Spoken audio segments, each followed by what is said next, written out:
गुरुजी के good morning messages और ringtone के लिए हमारा व्हाट्सएप चैनल सब्सक्राइब करें।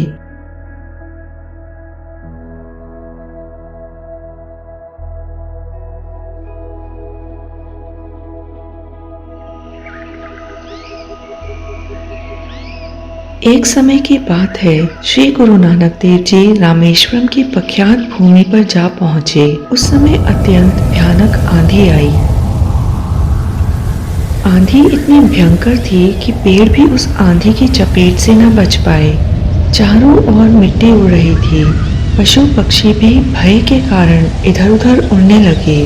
किसी भी प्राणी का चलना असंभव हो रहा था।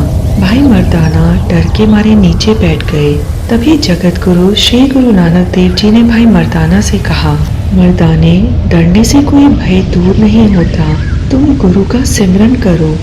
कुछ समय पश्चात आंधी तो हट गई, परंतु दक्षिण दिशा से एक भयानक दैत्य आता दिखाई दिया। उसका आकार इतना बड़ा था कि नजरों में भी नहीं समाया जा रहा था। वह दैत्य रूपी आकार उन्हीं की ओर आने लगा। भयभीत होकर भाई मर्दाना जी ने कहा, गुरुवर, इस आंधी से प्राण तो बच गए, परंतु इस दैत्य से कैसे बचेंगे? गुरुजी ने भाई मर्दाना से कहा, हे मर्दाना, यह कलयुग है। पहले आंधी और अब दैत्य बनकर आया है। मर्दाना, तुम अपने मन को प्रभु में लगाओ और ईश्वर का सिमरन करो। यह तुम्हारा कुछ भी नहीं बिगाड़ पाएगा। इसके पश्चात कलयुग ने भयंकर वर्षा का रूप धारण कर लिया। काली घटाओं ने आकाश का कोना कोना घेर लिया तथा वर्षा प्रलयकाल की वर्षा के समान होने लगी।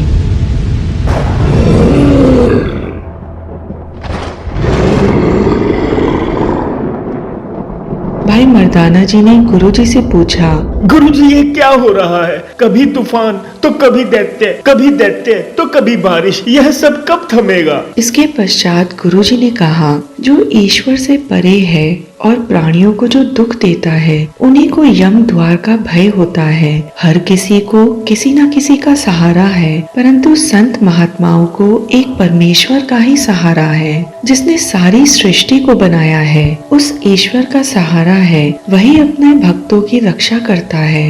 मर्दाना, तुम वाहे गुरु का नाम जपो, वही सब दुखों से बचाने वाला है। यह सब बातें कलयुग ने जब सुनी तो वह मानव रूप में गुरुजी के सामने आ गया। गुरुजी ने उससे पूछा, तुम कौन हो? कलयुग नग्न हो गया। गुरुजी के चरणों में नमस्कार करते हुए बोला, हे महाराज, मैं आपकी महिमा नहीं जानता था। मैं तो एक उदाहरण के तौर पर आया था। मैं चाहता हूँ कि मुझे भी परमेश्वर के दरबार में अधिकार मिले। मैं आपकी कृपा चाहता हूँ, क्योंकि मेरे शासन काल में नर और नारियों की यही अवस्था होगी जिस अवस्था में आप मुझे देख रहे हो। वह पाठ पूजा, ईश्वर का सिमरन, मानवता को त्याग कर खान पान और भोग विलास में लग जाएंगे। माता पिता गुरु शिष्य की सभी मर्यादा भंग कर देंगे। हे गुरुदेव, मैंने जो भी छल आपसे किए हैं वह सब मैंने अनजाने में किए हैं और उनके लिए मैं आपसे क्षमा मांगता हूँ। आशा है कि आप मुझे क्षमा करेंगे। हे गुरुवर, आगे आप किधर जाने का विचार रखते हैं? गुरुजी ने कहा, हे कलयुग, हम ईश्वर की प्राप्ति के लिए इधर उधर घूम रहे हैं। आप ईश्वर की प्राप्ति के लिए घूम रहे हैं? हे गुरुवर, परमेश्वर क्या आपसे अलग है? आप ही तो साक्षात परमेश्वर हैं। और कौन परमेश्वर हो सकता है? हे कलयुग, तेरा तो पूरे शासन काल में प्रभाव है, फिर यह छल कपट कर कर यहाँ आने का क्या कारण?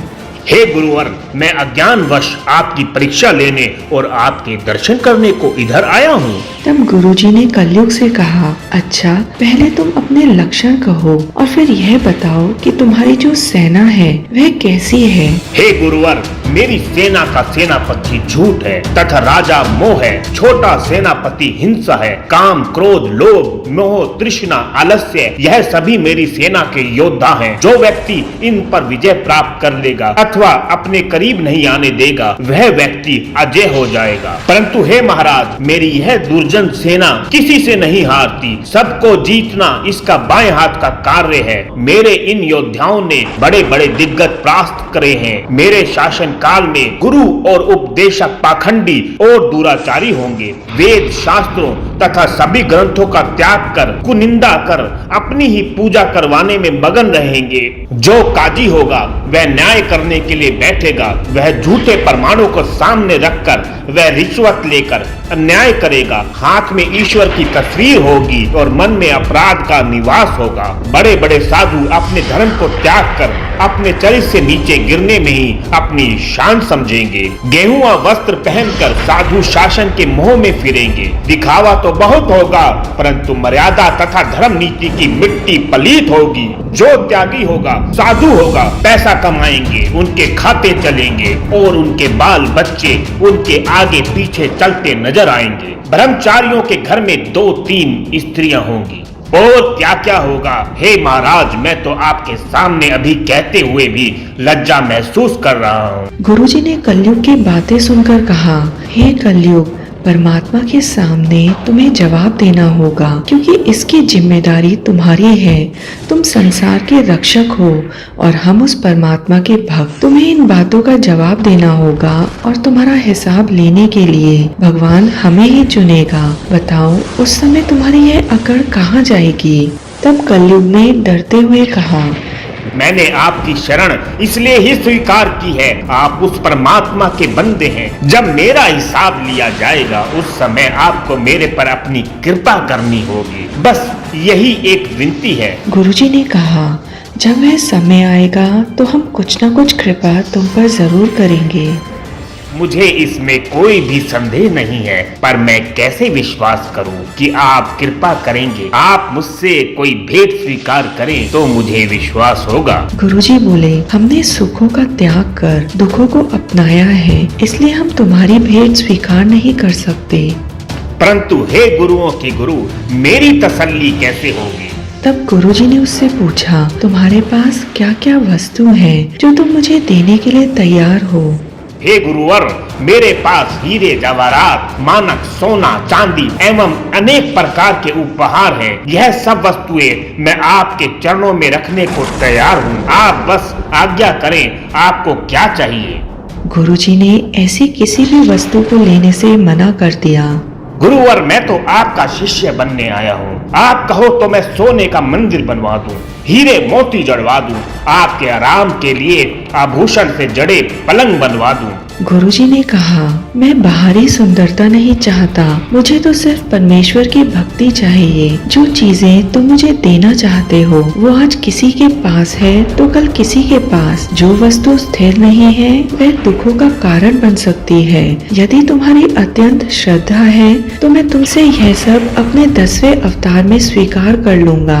तब गुरुजी ने कहा, तुमने अपनी धन दौलत तो बता दी, इसके अतिरिक्त तुम्हारे पास और क्या है वह सब भी बताओ।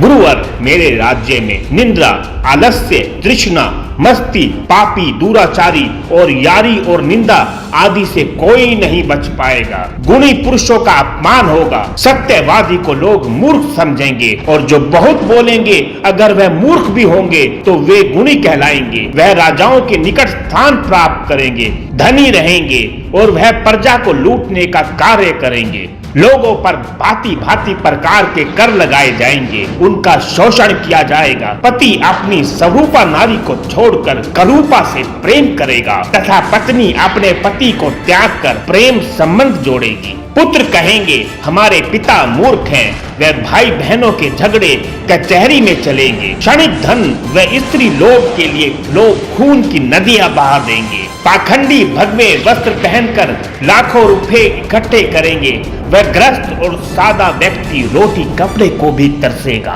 भूख के कारण स्त्रियां अपना तन बेचेंगी। हे गुरुवर, मेरे शासन काल में यह सब होगा, परंतु मैं चाहता हूँ आपकी सेवा कर कर आपका आशीर्वाद प्राप्त करूँ। गुरुजी ने प्रसन्न होकर कहा, हे कलयुग, इसकी कोई आवश्यकता नहीं है, परंतु हम तुम्हें आशीर्वाद देते हैं। तमाम युगों में तुम्हारा प्रभाव होगा, परंतु जो ईश्वर का सिमरन करेगा उसकी महिमा बहुत होगी। जो प्राणी सतयुग में 1,00,000 वर्ष तक तपस्या कर कर तथा त्रेता में 10 सेहर, द्वापर में 1000 वर्ष तपस्या कर कर जो फल प्राप्त करता है वह तुम्हारे युग में अंत काल में ही प्रभु भक्ति से गति प्राप्त कर लेगा।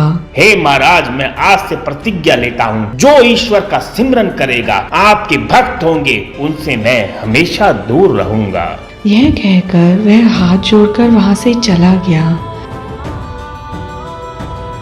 सतनाम श्री वाहिगुरु।